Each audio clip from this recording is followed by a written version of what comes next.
দূরত্ব ছিল এরকম যে আমার মারে ততটা বেশি পছন্দ করতাম না, কারণ তার একটা সমস্যা ছিল কি, সে আমার বোনের যে হাজবেন্ড ছিল তার সাথে একটা ফিজিক্যাল রিলেশন ছিল। মেমোরি নেই না, আপনার? আমার ছোটবেলা থেকে কোনো মনে ছিল না, শুধু এটাই মনে পড়ে যে আমার মার সাথে আমার বেশি দূরত্ব ছিল একটা কারণেই ছিল। আপনার বোনের বিয়ে হয়েছিল মানে কত বছর বয়সে? বোনের বিয়ে হয়েছিল কত বছর বয়সে এটা বলতে পারবো না, কিন্তু ওর বিয়ে ছিল ক্লাস 3-তে থাকতে। ক্লাস 3-তে থাকতে আপনার বোনের বিয়ে হয়েছিল? মানে কিভাবে এটা পসিবল? আপনি কি জেনেছেন পুরো স্টোরিটা আমাদেরকে একটু বলেন তো। আমি পুরো ক্লিয়ার হয়েছে মানুষের কাছ থেকে যে আমার যে বোনের হাজবেন্ড ছিল ওনার সাথে আমার মায়ের একটা ফিজিক্যাল রিলেশন ছিল। এটা আপনি মানুষের কাছ থেকে শুনতেন?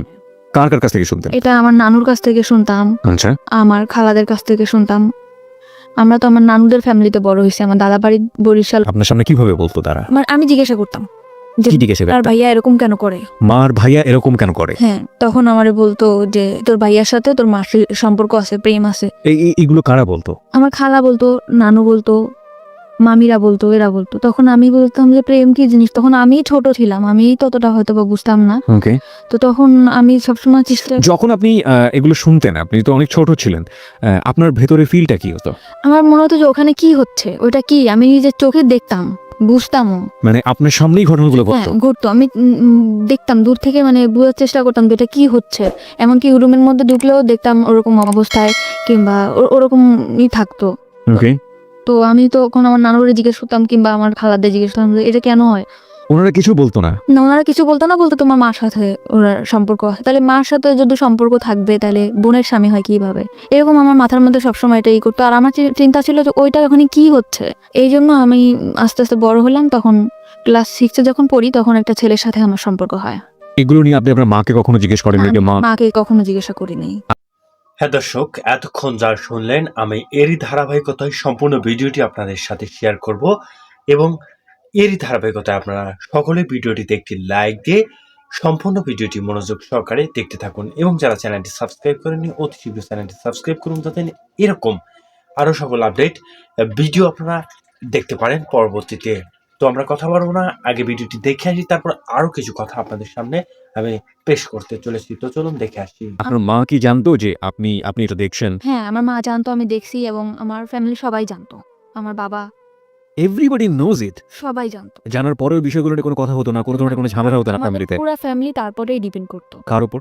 আমার দুলাভাইয়ের উপর। আপনার পুরো ফ্যামিলি এই ভদ্রলোকের উপর ডিপেন্ড করতো ইকোনমিক্যালি? জি। এবং এই জন্য কেউ কোনো কিছু বলতো না? না, কিছু বলতো না। ডিপেন্ড করতো মানে কি ধরনের ডিপেন্ড করতো? টাকা পয়সা দিয়ে হেল্প করতো। আমাদের তো কোনো ভাই নেই, কাজের কোনো নাই, আব্বাও তো সেরকম বেশি কাজ করতে পারতো না, এই জন্য আমার ভাইয়াই সাহায্য। মানে আমার বাবা ওটা জানতো? হ্যাঁ, আমার বাবাও জানতো। এবং জানার পরেও কখনো এগুলো নিয়ে কোনো ধরনের মনোমালিন্য, কোনো ধরনের ঝামেলা আমি ততটা বুঝতাম না তো। বুঝতে পারতেন না? মাকে নিয়ে আপনার প্রাথমিক পর্যায়ের প্রথম মেমোরিটাই হচ্ছে এরকম একটা জিনিস আপনার চোখে পড়া। আজকের এই স্টোরিটা খুবই খুবই খুবই গুরুত্বপূর্ণ প্রিয় শ্রোতা, এবং যেটা হয়তো সমাজের অন্য কোনো লাখো মানুষের মধ্যে ওর গল্পটা মিলে যাবে না, কিন্তু একটা সন্তানের জন্য অনভিপ্রেত কোনো ঘটনা তার জীবনে কতটা ছাপ ফেলে এবং এটা শেষ পর্যন্ত কোথায় গিয়ে কি দাঁড়ায়। আমাদের সামাজিক মানসিকতার জায়গাতে আমরা যে সোশ্যাল সাইকিয়াট্রিক যে ব্যাপারগুলো আমাদের চারপাশে ঘটে যায় সেগুলো গণমাধ্যমে খুবই কম আসে, এবং এগুলো যে মানব জীবনে কতটা গুরুত্বপূর্ণ, নেগেটিভলি এগুলোর ইম্প্যাক্ট কতটা ভয়াবহ হতে পারে, কিংবা আদৌ একটা মানুষের জীবনে কতটা প্রভাব ফেলে, সেগুলো নিয়ে আজকের এই হ্যালো ইট 920 অনেক দূর এগিয়ে যাবে। আমরা একটু ওকে জানার চেষ্টা করি আসলে। ওকে ফাইন, আপনি যেটা বলছেন যে ক্লাস 6-এ আপনি একটা ছেলের সাথে বা কোনো একটা, হ্যাঁ আমার মামার বন্ধু ছিল সে। তো আমি তার সাথে কথা বলতাম, করতাম সব ধরনের এক্সারসাইজ করতাম। তখন আস্তে আস্তে বললো যে তোমার আমার খুব ভালো লাগে, তোমার আমার পছন্দ। আমি বলছি, ঠিক আছে।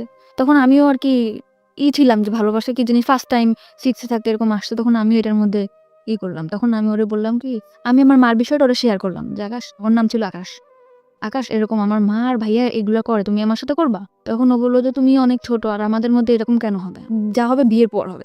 যেই খবর ওরে আমি বলছি যে চলো আমরা একটা কিছু করবো, ওইখানে কি হয় তুমি আমার একটু বুঝাও। যখনই বলতাম একটু বুঝাও, ও এড়াই যেত, কেমন জানি করতো না। ও আবার অনেক খারাপ ছিল ছেলেটা, যেরকম অনেক ধরনের নেশা করতো, এর জিনিস ছিনতাই করতো, ও করতো। তারপরেও ওরাকে আমি অনেক ভালোবাসতাম। তখন ফার্স্ট টাইম আমার লাইফে ও আসছে, আমি ওরা অনেক ভালোবাসতাম। পরে আমার মামার সাথে একটা দ্বন্দ্বের কারণে ও আর কি চলে গেছিল।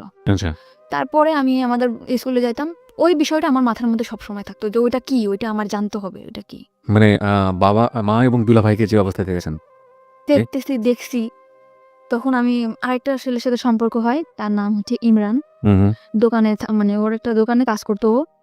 ওকে স্কুলে যাইতাম আসতাম, ওখানে ওর সাথে আমার রিলেশন হয়। এখন আমি ওকে বললাম যে একটা কিছু করি, তো বলতো কি যে বিয়ে করতে হবে। তাহলে আমি বলছি, যদি বিয়ে করতে চাও চলো। আমার সবসময় ধারণা ছিল যদি বিয়ের পরে এই জিনিসটা হয় তাহলে ইমরানটা আমি যেভাবে হোক বিয়ে করবো। একটু জাস্ট বোঝার জন্য, মানে আপনার ওই বিষয়টার প্রতি এক ধরনের কিউরিওসিটি গ্রো করে। সবসময় মাথার মধ্যে খেলতেছে যে ওইটা কি হচ্ছে, ওখানে কি হলো, আমি ওইটা চাই। আকাশ বললো যে বিয়ে না করে এটা করা যাবে না, এই জন্য আমি চিন্তা করলাম যে আমি এটা বিয়েই করবো, সে যেই ছেলেই হোক। বিয়ে জিনিসটাও কি আপনি বুঝতেন না। না? আপনি এই বিষয়টা মার সাথেও কখনো শেয়ার করেননি, বড় বোনের সাথেও কখনো শেয়ার না। করেননি? আমি কারোর সাথে শেয়ার করি নাই। কেন কারোর সাথে করেননি? আমি মার সাথেও কথা বলতাম না, বড় বোনের সাথেও কথা বলতাম না, খুব কম। বড় বোনের সঙ্গে কেন কথা সে বলতেন? সবকিছু জানতো তো। জানার পরেও সেই বিষয়গুলোর না। আপনি বুঝতেন ব্যাপারটা খারাপ? হ্যাঁ, অবশ্যই। কারণ যেখানে ঘরের আড়ালে হইতেছে, একটা কোণে হচ্ছে, অন্ধকারে হচ্ছে, তখন কেন এটা হবে না? আমার নানুদেরকে জিজ্ঞেস করলে বলতো যে এরকম, এরকম ভালো না। উল্টাপাল্টা কথা বলতো। তো এগুলো নিয়ে আপনার মার সঙ্গে নানুদের সঙ্গে কোনো ঝামেলা নানুর সাথে খালার সাথে সবসময় প্রশ্ন করতাম, কিন্তু মার সাথে তত বেশি আমার মনে পড়ে না। হয়তোবা করছি কি করি নাই, কিন্তু আমার মনে পড়ে না যে মাকে কখনো প্রশ্ন করছি যে মা তুমি এটা কেন করছো? Curiosity, the ultimate thing is curiosity, এবং এই কৌতূহলের কারণে আপনি একটা ছেলেকে প্রপোজ করলেন যে বিয়ে করবেন বা এরকম কিছু একটা, কারণ ও বলছিল যেগুলো বিয়ের পরে হয়, আপনার কিউরিওসিটির জায়গা থেকে। সে আমাকে বলছিল এটা বিয়ের পরে হবে। তো আমি বলছি ঠিক আছে তাহলে আমি বিয়ে করতে চাই। ও ঘুরাইতে ঘুরাইতে ৭ মাস কেটে গেল। ৭ মাস পরে ওরে আমি খুব জোর করলাম যে আমাকে এখন বিয়ে করতেই হবে। তখন আমি বাসা থেকে পালাই গেলাম। হুম। পালায় ওর একটা ফ্রেন্ডের বাসায় গেলাম। যাওয়ার পরে সে রাত্রের বেলা অনেক দূর ওর ফ্রেন্ডের বাসা। ওদের বাসাও আমাকে নেয় নাই। মানে ও বেশি বড় না। দুজন মানে ২ বছরের বড় ছোট এরকম হবে। আর তত বেশি ভালো কাজও করে না যে আমারে চালাইতে পারবে। তারপরেও ফ্যামিলির অমতে বিয়ে করছে আমার ওই যে ওর সাথে আপনার বয়সের ডিফারেন্স কত ছিল? ২ বছর। মাত্র ২ বছরে। তখন আপনি ক্লাস 6 এ পড়েন। তার মানে আপনার বয়স যদি ১১ হয়ে থাকে তাহলে ওর বয়স ১৩ থেকে ১৪ বছর। না, তখন আমি ক্লাস 8 এ পড়ি। তখন আপনি ক্লাস 8 এ পড়েন। ওকে। তার মানে আপনিও নাবালিকা এবং সেও নাবালক বলা যেতে পারে। তখন আপনার চেয়ে ২ বছরের বড় হলে ওর বয়স ১৬ বছরের মতো হবে, আপনার তখন ১৪ র মতো। ওকে, বলুন তারপর? তারপরে আমাদের ওই রাত্রেবেলা আমি ওরে বললাম যে, "এখন তো কিছু করতে পারো?" তো বলতেছে যে, "হ্যাঁ, অবশ্যই করতে পারি।" তখন আমাদের মধ্যে একটা হলো। তখন আমি বুঝতে পারলাম যে এই জিনিসটা এইটাই। এটার মধ্যে তেমন কোনো কিছুই না, এইটাই। তখন আমি আমার মার প্রতি আমার তত আরো বেশি ক্ষোভ হইলো, ঘৃণা হইলো যে এই কাজটা তো হাসব্যান্ড ওয়াইফ করতে পারে। তো আমার মা আর দুলাভাই কেন করবে? এরপরে ওর বাড়িতে নিয়ে গেল ৩-৪ দিন পর। ওর ফ্যামিলি থেকে মানতে চায় না। তারপরেও মেনে নিল। মানে আপনি বিয়ে করার পর আপনার ফ্যামিলিতে জানালেন যে হ্যাঁ, আমার আপনি বিয়ে ফ্যামিলি থেকে তো অনেক ঝামেলা করতেছে। ওই যে আমার সে মামা আসে তো মনে করেন ওরে মারটা দিতে যেতেছে, এ করতেছে, ও করতেছে, ওর নামে কেস করবে। বিয়েটা আপনারা কোথায় করলেন? কিভাবে করলেন? বিয়েটা করছি কাজী অফিসে। আমার নিবন্ধনের কাগজও চাইছিল। ওর একটা বড় ভাইরা দিয়া আর কি ১৮ বছর করে নিছিল। হুম। তখন একটা কাজীরে দিয়ে আমার বিয়েটা করাইছিল। তারপর? তারপর বাড়িতে আসলাম, পরে আমার মা বলল, "ঠিক আছে মানিয়ে নেবো, তো তুমি বাসায় আসো।" তো আমি বললাম, "ঠিক আছে আমি বাসায় আসবো।" বাসায় আসতে বেড়াইতেছি, তখন আমার মা ওরে খুব মার দিল। মার দেওয়ার পর আমি রাত্রে আবার চলে গেলাম। হুম। রাত্রে চলে গেলাম ওর বাসায়। যে মারাদৌড় যখন করছে আমি বাসাতেই থাকবো, আমার বাসায় আমি আর আসবো না। আমার ফ্যামিলির সাথে টোটাল যোগাযোগ বন্ধ। ওকে। হঠাৎ করে একদিন আকাশ আমার হাসব্যান্ডের নাম্বারে ফোন দিছে যে আমি ওর মামা হয়ে কথা বলবো। আমার আকাশের প্রতি অনেক বেশি ভালোবাসা ছিল। আকাশ মানে তোমার ফার্স্ট লাভ? হ্যাঁ। ওকে। তখন আমার মা-বাবা বলল যে, "তুই যদি আকাশের সাথে বিয়ে করতিস তাও মেনে নিতাম। তো তুই ফিরায় আমরা একদম তোর তো ছোটবেলা থেকেই স্বপ্ন ছিল।" মানে আমার ইচ্ছা ছিল যে আমার একটা ফ্যামিলি হবে, সুন্দর শ্বশুরবাড়ি। আমি সবসময় গল্প করতাম যে আমার এরকম শ্বশুরবাড়ি হবে ওরকম। তখন বলল যে, "আকাশের সাথে বিয়ে কর। বিয়ে করার পরে তোর আমরা মেনে নিব।" তখন আমি বললাম যে, "ঠিক আছে।" ইমরানকে কিন্তু আমি সত্যি ভালোবাসতাম না। শুধু ওই বিষয়টা জানার জন্যই আমি তারে বিয়ে করছিলাম। মানে শুধু কিউরিওসিটি নিবারণ করার জন্য। My goodness! ওকে। পরে আমি আকাশরে বললাম, "ঠিক আছে আকাশ, আমি তোমারে বিয়ে করব। তুমি আমারে বিয়ে করবা?" তখন আমার মা ওরে শিখা দিল যে, "বলো যে হ্যাঁ বিয়ে করব।" তখন বলল যে, "হ্যাঁ অবশ্যই তোমারে বিয়ে করব। তোমারে আমি ভালোবাসি না?" তখন আমি আমার বাড়িতে চলে আসলাম। আসার পরে তার ৪ দিন পর ডিভোর্স করলাম ওরে। মানে ডিভোর্স করলেন আপনি নিজের ইচ্ছায়? আমি নিজে ইচ্ছায় ডিভোর্স। জাস্ট এই কথাটা বলাতেই ফ্যামিলি থেকে যে আকাশের ব্যাপারটা হলে হতো, হ্যাঁ। আপনি নিজে থেকে আমার ডিভোর্স করে দেন। মা-বাবা সবাই বলল যে হ্যাঁ ঠিক। বাবা বলে নাই। বাবা কখনোই আমার কোনো কথার মধ্যে আসে নাই। মা বলল, বোন বলল যে, "ঠিক আছে ওর সাথে বিয়ে দেবো, তুই আয়।" তখন আমি চলে আসলাম। আইসা আমি বললাম, "ঠিক আছে তো আকাশের সাথে বিয়ে দাও।" এখন আকাশের সাথে আমার বিয়ে দিতে চায় না। এখানে একটা বিষয় আপনাদেরকে একটু নোট করে প্রিয় শ্রোতা, আমাদের মানে পারিপার্শ্বিক এবং সামাজিক জায়গা থেকে সেক্সুয়াল এডুকেশন বা কি বলা যেতে পারে এটাকে, যৌন শিক্ষা আমরা যেটাকে বলি, সেটা প্রপারলি হয় না। এর কারণ আমাদের সোসাইটিতে এটাকে ট্যাবু মনে করা হয় এবং এটা একটা গোপন বিষয়। এটাকে নিয়ে কথাবার্তা বলা সন্তানদের সামনে কিংবা এই বিষয়টা নিয়ে এইভাবে ওপেনলি একটা কথা হতে পারে, এই বিষয়গুলো আমাদের সমাজের চোখে ভালোভাবে দেখা হয় না। কিন্তু কিউরিওসিটির জায়গাতে একজন নাবালিকা কিংবা একটা শিশু যদি এই বিষয়টি কোনোভাবেই ভুল ব্যাখ্যার শিকার হন কিংবা কিউরিওসিটির জায়গাতে তাকে যদি প্রপারলি এডুকেশনটা না দেয়া হয় সেটা তার জীবনে আসলে কি হতে পারে সেটার একটা বেস্ট এক্সাম্পল হচ্ছে আমাদের আজকের এই পাখির জীবনের প্রথম পর্যায়ের একটা গল্প। শুধুমাত্র একটা অবৈধ সম্পর্ক, যেটা বোঝে না অবৈধ সেটাও সে বোঝে না, এরকম একটা সম্পর্ক দেখে তার ভেতরে কিউরিওসিটি হয়েছিল যে আসলে জিনিসটা কি, এটা আমি বুঝতে চাই, এবং তার জন্য সে বিয়ে করে ফেলেছে। না সে বিয়ে জানে, না সে শারীরিক কোনো সম্পর্ক জানে। আমি স্পেশালি থ্যাঙ্কস জানাই যে ইদানিং আমাদের শিক্ষাক্রমে ক্লাস 8-এর পাঠ্য বইয়ের পাশাপাশি এরকম বিশেষ করে সেক্সুয়াল এডুকেশনের জন্য একটি পাঠ্য বইয়ের ব্যবস্থা করা হয়েছে, এবং যেখানে খুব সুন্দরভাবে বিষয়গুলোর ব্যাখ্যা দেওয়া হয়েছে শারীরিক জ্ঞান অর্জনের জন্য। কোনটা পজিটিভ, কোনটা নেগেটিভ হলে কী ধরনের ক্ষতি হতে পারে, এবং এটা কোন বয়সে গিয়ে কী করা উচিত। আমার মনে হয় এটা আমাদের বিশেষ করে এই ধরনের ঘটনা থেকে অনেকখানি বাচ্চাদেরকে দূরে রাখবে। তবে দিস ইজ রিয়েলি টাফ, কারণ যেই ব্যারিয়ারটা আমরা ভাঙার চেষ্টা করছি, এতদিন যে ধরনের একটা অবয়ের মধ্যে ছিলাম, এগুলো নিয়ে কথা বলা যায় না, এগুলো নিয়ে কথা বলা পাপ, এগুলো নিয়ে কথা বলা অন্যায়, এবং এই ধরনের ব্যাপারে ছেলেমেয়েদেরকে সামনে নিয়ে আসা, ছেলেমেয়েদের এই কিউরিওসিটিগুলো নিবারণ করা, বা ওদের এইসব বিষয়ে কিউরিওসিটি দেখলে ওদেরকে দমিয়ে দেয়া, এই বিষয়গুলো মারাত্মক রকমভাবে টাফ করে দিবে আমাদের এই বিষয়টাকে। কিন্তু আমার মনে হয় যে যদি পজিটিভ কোনো রেজাল্ট আমরা পাই, এবং পাওয়ার সম্ভাবনা যেহেতু আছে, সুতরাং এই জিনিসগুলোকে পজিটিভলি ছেলেমেয়েদের সামনে আনা উচিত। কোনটা ভালো কোনটা মন্দ সেটা তাদেরকে ক্লিয়ার করে বুঝিয়ে দেওয়া উচিত। নইলে গোপনে নিভৃতে এই ধরনের অসংখ্য ঘটনা সমাজে ঘটে যাচ্ছে যেগুলো আমরা কখনো ফোকাস করি না, এবং অনেক সময় জীবনটাকে হেল করে দিতে পারে। বাই দ্য ওয়ে, আমরা ফিরছি আবার আপনার জীবনের গল্পে। তারপর আপনি ডিভোর্স করলেন এবং আপনাকে বললো যে না, বিয়ে দেবে না। তখন আমার ফ্যামিলি থেকে বললো ওকে বিয়ে দেওয়ার মতো ছেলে হলো, ও এরকম খারাপ কাজ করে, চুরি করে, এটা করে ওটা করে, ওর সাথে বিয়ে দেবো না। তখন আমি বললাম যে তোমরা তো নিয়ে আসলে, আর আকাশও তো আমি অনেক ভালোবাসি। তখন আকাশে বললাম, আকাশ বললো তুমি আমার সাথে পালাই যাবা। মানে ফোনে বললো, তো আমি বলছি ঠিক আছে, আমি তোমার সাথে পালাই যাবো। তো ওর সাথে আমি পালাই যাওয়ার জন্য পুরো প্রস্তুত। পরে আমি ওর সাথে পালাই গেছি। যাওয়ার পরে 3 দিন ওর একটা ফ্রেন্ডের বাসায় নিয়ে আমাকে রাখছে, বলছে যে বিয়ে করি নাই, বিয়ে করবো। তখন একটা কাগজ আমার কাছে নিয়ে আসছে, এনে বলতেছে এটা কোর্ট ম্যারেজ করতে হবে, তুমি এটার মধ্যে সাইন করো। তখন আমি ওটার মধ্যে সাইন করছি। হাজব্যান্ড ওয়াইফ যেভাবে থাকে ওইভাবে থাকার জন্য পুরো প্রিপারেশন নিছি, বাসা নিছি, এরকম থাকবো। তখন ওর আরেকটা মামা ছিল, মানে আমার মামারই বন্ধু এরা, জি। তার নাম ছিল সুমন। তখন এসে বললো তুমি যে এরকম বাসা টাসা নিছো, ওর সাথে কি তোমার বিয়ে হয়েছে? আমি বলছি হ্যাঁ। কয়েক ওইটা বিয়ের কাগজ না, এটা তোমার সাথে 1 বছরের কন্ট্যাক্ট ম্যারেজ করবে বলে বিয়ে করছে। মানে 1 বছরের কন্ট্যাক্ট ম্যারেজ করেছেন? ওকে। আমি তখন ওইটাও বুঝি না যে কন্ট্যাক্ট ম্যারেজ আসলে কি? আমি বলছি আমার কাগজটা দেখেন, আমি পড়তে পারবো। তখন আমার ও কাগজটা আকাশও দেখায় না, আকাশ নিখোঁজ। যে এখন ওর সুমন আমার বললোই কথা, তখন আকাশ নিখোঁজ। কিন্তু আকাশের প্ল্যান ছিল ওইটাই যে মামা, আমার আগে যে মামা ছিল তার সাথে তার দ্বন্দ্ব ছিল, এই জন্য সে আমার বিয়ে করবে কিংবা একটা ইসের মধ্যে রাখবে, কিন্তু সেও আমারে ভালোবাসতো না। কিন্তু আমি ভাবতাম যে একটা সংসার হবে, আকাশ আমার ভালোবাসা, আকাশের সাথে আমি ভালোভাবে থাকতে পারবো। সেভাবে হলো না। তো তখন আমার সুমন মামা ফোন দিল মা বাবারে, মা বাবা বললো যে ঠিক আছে ওরে নিয়ে আসো। জিনেদা ছিলাম আমরা, ইয়ান থেকে খুলনা নিয়ে আসলো। খুলনা নিয়ে যাওয়ার পরে আমার মা বললো যে ঠিক আছে যা হয় হয়েছে, এরকম ভাবে থাকো। এরকম করে পরে আমার ঢাকাতে চলে আসলাম। আমার বোন আর দুলাভাইও ঢাকাতে থাকতো, তখন চাকরি হয়েছিল আমার বোনের। তো থাকতো মিরপুরে, আমি ওর বাসায় থাকতাম, টুকটাক বাসার কাজ টাজ করতাম, থাকতাম এভাবে। তার 2 বছর পরে তখন আমার লেখাপড়া একদম বন্ধ। মানে কোন ক্লাসে থাকা অবস্থায়? 8 ক্লাস 8-এ থাকা অবস্থায় আপনার লেখাপড়া বন্ধ। এইসব ঘটনা ঘটার পরে পরপর 2টো বিয়ে। ওকে। পরে আমাকে করলো 2 বছর পরে আমার ফ্যামিলি থেকে একটা ছেলে দেখলো। আচ্ছা। ফ্যামিলি থেকে ছেলে দেখার পরে আমি 2 বছর মধ্যে ঢাকাতেও থাকতাম, খুলনাতেও থাকতাম। পরে আমাকে আনলো, বাড়িতে দেখালো, ছেলে একবার দেখেই পছন্দ করলো। 1 সপ্তাহের মধ্যে বিয়ে। ওকে প্রিয় শ্রোতা, আমরা এই জায়গাটায় ছোট একটা বিরতি নিতে চাই। আপনারা সবাই শুনছেন close up presence hello 8920 ABC radio FM 89.2 এ। আমি আরজে কিবরিয়া রয়েছে আপনার সঙ্গে, এবং আজকে পাখি তার জীবনের গল্প বলার জন্য আমাদের স্টুডিওতে। পাখিকে দেখার জন্য, কিছু বলার জন্য, ওর সাথে যোগাযোগ করার জন্য আপনারা আমাদের ফেসবুকে কানেক্টেড হতে পারেন। আমাদের ফেসবুকের ঠিকানা হচ্ছে www.facebook.com/abcradiofm89.2। এছাড়াও আপনি চলে আসতে পারেন আমার ফেসবুক পেজে। আমার ফেসবুকের ঠিকানা হচ্ছে facebook.com/kibria.rj, KEBRIA।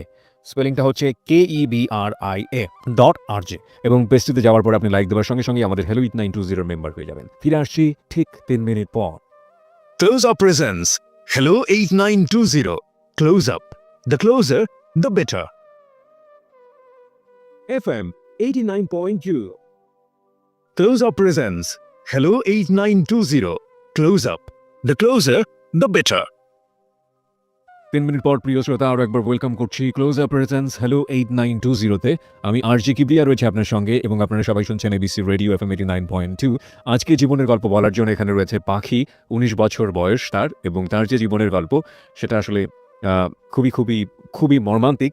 আমরা ফিরবো তার কাছে, যেখানে আমরা ছিলাম পাখি, আপনি বলছিলেন যে আপনার ১ সপ্তাহের মধ্যে বিয়ে হয়ে যাবে, এরকম একটা পরিস্থিতি তৈরি হয়েছে আপনার ফ্যামিলিতে। আর এই আমাদের গেস্টকে দেখার জন্য আপনারা ফেসবুকে আসতে পারেন। আমাদের ফেসবুকের ঠিকানা www.facebook.com/abcradiofm89.2। এছাড়াও আপনি চলে আসতে পারেন আমার ফেসবুক পেজে। আমার ফেসবুকের ঠিকানা হচ্ছে facebook.com/kebria.rj, KEBRIA। স্পেলিংটা হচ্ছে KEBRIA.RJ। ওকে, বলুন তারপর। তারপর ১ সপ্তাহের মধ্যে বিয়ে ঠিক হলো। ছেলে দেখার পর বলল, ঠিক আছে আমার পছন্দ হয়েছে, আমি ওকে বিয়ে করতে চাই। ওকে, ছেলে কি করে? ছেলে বাড়িতে কৃষিকাজ করে। তো আমিও বললাম যে ঠিক আছে, ফ্যামিলি থেকে যখন দিতেছে আমি বিয়ে করব। বাবা বাড়িঘর সব দেখে আসলো, বিয়ের দিনও পড়লো, হয়েও গেছে। তার বাড়িতে গেছে, মানে হয়েছে কি, তার বাড়িতে গেছে, তার চাচার যে ঘরটা আছে সেই ঘরটা দেখাইছে, তার চাচার বাড়িটা দেখাইছে।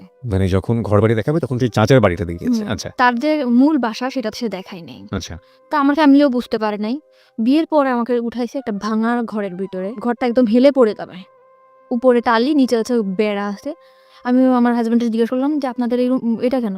তখন বললো কি, চাচার বাড়ি আর আমার বাড়ি কি এক না? তখন আমি বললাম, চাচার বাড়ি আর তোমার বাড়ি এক তো সেটা তো কথা না। আমার তো ঘর যেটা, আমার যেই ঘরটা আমি থাকবো সেই ঘরটা যদি ভালো না হয় আমি কেমনে থাকবো? এই ঘরটা তো এখনই আমার শরীরে পড়ে যাবে। আমি বললো পড়বে না, সব ঠিক হয়ে যাবে, আমার জায়গা জমি আছে, বিক্রি করবো। তো তখন আমি মানে নিলাম চুপচাপ যে যা হোক হয়েছে, জীবন তো অনেক ভুল হয়েছে। আর আমি ম্যারিড পার্সন ছিলাম, সে আনম্যারিড ছেলে। এটা সে জানতো? তার কাছে বলা হয়েছে এটা? তাকে কিন্তু বিয়ের আগে জিজ্ঞেস করা হয়েছে যে আপনি কি ম্যারিড পার্সন? সে বলছে যে না, আমি ম্যারিড পার্সন না। এবং আপনার সম্পর্কে বলা হয়েছে যে আমি নিজে তাকে বলছি আমরা দুটো বিয়ে করেছি আমি এরকম রিলেশন করে 2টা বিয়ে করছি। এবং কি কারণে বিয়ে করেছি কথা কারণটা বলেননি কখনো? তো বলছি যে আমি রিলেশন করে বিয়ে করছি। দুটো বিয়ে করেছি। হ্যাঁ, সেটা শুনেই আমার প্রতি হয়েছে যে বিয়ের সাথে কোনো ব্যাপার না, আপনার দেখে আমার খুব ভালো লাগছে। ওকে। তারপর আমরা আমার বাবার বাড়ি বেড়াতে আসলাম। বেড়াতে আসার পরে এইভাবে দিন যায়। তারপরও আমি শহরে তো মানুষ হয়েছি, তারপরেও আমি অনেক কিছু মিস করতাম যে এই জিনিসটা নাই, সংসারে এই জিনিসটা নাই। অনেক কষ্টে দিন যেত আমার। তার আর কোনো ভাই বোন ছিল না, সে একটাই ছেলে। ওকে। এখন আস্তে আস্তে আমার হাজব্যান্ডের মধ্যে দেখতাম পরিবর্তন। কি পরিবর্তন? সে ফোনে কথা বলে। গ্রামের ছেলে, তাও ফোনে কথা। কি ব্যাপার, তুমি কার সাথে কথা বলো? বলি কথা। তারপর আমি জানতে পারলাম, অনেকভাবে জানতে পারলাম, চেষ্টা করে প্রায় 2-3 মাস পর জানতে পারলাম সে আগে একটা বিয়ে করছিল। সে আমার কাছে মাপটা চাইছে যে আমি বিয়ে করছি, তুমি মাপ করে দাও, আমি তোমার বলতে পারি না। আমি বিয়ের আগে তো আমি আপনাকে জিজ্ঞেস করছিলাম, আপনি আমাকে কেন বলেন নাই? ওকে। পরে বলতেছে তোমাকে আমার এত ভালো লাগছে যে তোমার কথা যদি আমি বলতাম তাহলে হয়তো বা তুমি বিয়েটা রাজি হতাম না। আচ্ছা। তখন আমি বললাম যে ঠিক আছে, যা গেছে গেছে, আপনি ওই মেয়ের সাথে যোগাযোগ করেন না, আমি করবো না। ওকে। তারপরও মেয়েটার সাথে যোগাযোগ করে। তখন আমি বললাম খুলনাতেই রাখবো না, তোমাকে আমি নিয়ে চলে যাবো ঢাকাতেই। ঢাকা আসতে গেলে কিছু টাকা লাগবে, কিন্তু আমার বিয়ের মধ্যে কোনো কিছু দেয় নাই। শাড়ি গয়না যা দেওয়া লাগে, গয়নাগাটি কিছু দেয় না, এমনি শাড়ি, চুড়ি, লিপস্টিক এটা যা দেওয়া লাগে দিছে। এখন একটা রুলি দিছিল স্বর্ণের। তখন আমি মারে বললাম যে মা, এই রুলিটা আমরা বেশ বন্ধক রাখি, এখন ক্যাশ টাকা তো আমার কাছে কিছু নেই, বন্ধক রাখা আমি টাকাটা নিয়ে দিই, তুমি ও পরে চাকরি করে যখন টাকা ছাড়া যাবে তখন। তখন বললো যে ঠিক আছে চল বন্ধক রাখতে যাই। বন্ধক যখন রাখতে গেছি তখন আঙ্কেল আমারে বলে, তুমি কি দুষ্টামি করতে আসছো আমার সাথে? কোন আঙ্কেল? মানে জুয়েলারির যে আঙ্কেল। ওকে। বলছি কেন আঙ্কেল? বলতেছে যে অবশ্যই, তুমি এটা এমনিটি স্বর্ণ রিয়াই না, তুমি বলতেছো এটা স্বর্ণের। আমি বলছি কেন, এটা আমার বিয়েতে দিছে, এটা কেন এমনিটি স্বর্ণ হবে? এটা স্বর্ণের পানিতে ধোয়া, এটা 6 মাস পর কালার যাবে। তখন আমি আমার হাজব্যান্ডের ফোন দিলাম যে তুমি আমাদের মানে টাউন আছে, টাউনে আসো। তখন দোকানে নিয়ে গেলাম, যেটা কি এটা তো স্বর্ণের না। তো বলতেছে কে বলছে স্বর্ণের না, অন্য দোকানে চলো। তুমি কোন দোকানে যাবা? স্বর্ণপটির মধ্যে। পরে ওর যেই দোকানে যাইতেছে সেই দোকানে একই কথা। তখন ও মানে ওর ঘাম বের হয়ে গেছে পুরা। পরে বলতেছে কি যে মাফ করে দাও, তোমার খুশি করার জন্য এটা করছি। তাও আমি মাফ করে দিছি ওরে। আমার ফ্যামিলি থেকে মোটে রাজি না যে এরকম এখন থেকে এই ছেলে এরকম করতেছে, তা ভবিষ্যতে সে কি করবে? তখন আমি তারপরও ঢাকাতে নিয়ে আসলাম, নিয়ে আমার বোনের কাছে রেখে গেলাম। ভাইয়া ওর একটা চাকরি দিয়ে দেয়। ওরা চাকরি দিল। ওর আগরাতে চাকরি হতে গেলে রক্তের গ্রুপ পরীক্ষা করতে হয়। গ্রুপ পরীক্ষা করাইলো, টাকা পয়সা যা লাগে সব ভাইয়া দিল, ম্যাচ ঠিক করে দিল। ভাইয়া মানে আপনার দুলাভাই? সেই দুলাভাই। ওকে। মানে আমাদের ফ্যামিলিতে সে খুব কেয়ার করে। তারপরে চাকরি দেওয়ার পরে চাকরি থাকলো আমার টাকা পয়সা দেয় না। ভাইয়ার শুধু একই কমপ্লেন যে ও নাকি ফোনে কথা বলে। আমি বলছি ফোনে তো আমার সাথেও কথা বলে। তারপর আমার ভাইয়া বললো যে ঠিক আছে তুইও ঢাকাতে চলে। তখন আপনি কোথায় ছিলেন? আমি আমার মার বাড়িতে ছিলাম। খুলনাতে ছিলেন? জি। তখন আমি ঢাকাতে চলে আসলাম, ভাইয়ার বাসায় থাকতাম। ও ছুটি ছাড়া পাইলে আসতো, ভাইয়ার বাসায় থাকতাম, করতাম। তারপরে আমি বললাম যে ঠিক আছে, ভাইয়ার বাসায় তো মানে গেস্ট যে রুমটা, ড্রয়িং রুমটা যেটারে বলে, ওইটা তো ভাইয়াদের ছুপা নাই, ওটা তো খালি আসতো। ওখানে আমরা একটা পর্দাটা নাই, ওখানেই আমরা সংসার করা শুরু করি। বললো ঠিক আছে। আমাদের মানে ওর রুম নেওয়ার মতো এত বেশি টাকা বেতন পাইতো না, মাত্র 7,000 টাকা বেতন পাইতো।